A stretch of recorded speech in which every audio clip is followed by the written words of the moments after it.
อาโกยคักสุดทุกคนมาเที่ยวสวรรค์เลยเปิดสร้างขึ้นอย่างเป็นทางการแล้วละครับบุญนมัสการพระธาตุอิงหัง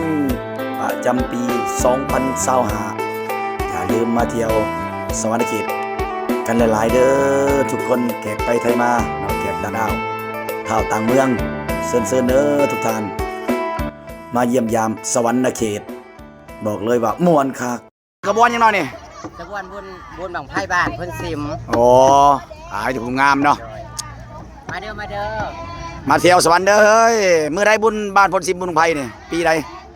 ปีนี้ปีนี้เนาะถือว่าปีนี้จัดยิ่งใหญ่แน่นอนนะปีเนาะถือว่า2 ปีมีเท่านึงมา3 ปีโอ้3 ปีเท่านึงเนาะโอ้มื้อนี้คักเนาะหลังจากแล้วบุญมาทานแล้วจะต่อแล้วนี่โอ้คักเนาะกระบวนอันนี้บ่แม่นหยังได้ผีกระหังเด้ไงผีกระหังอันนี้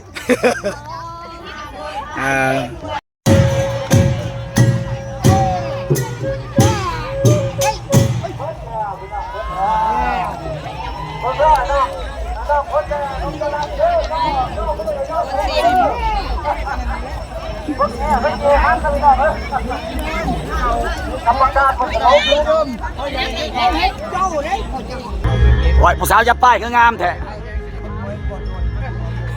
งามอยู่ทีหน่อย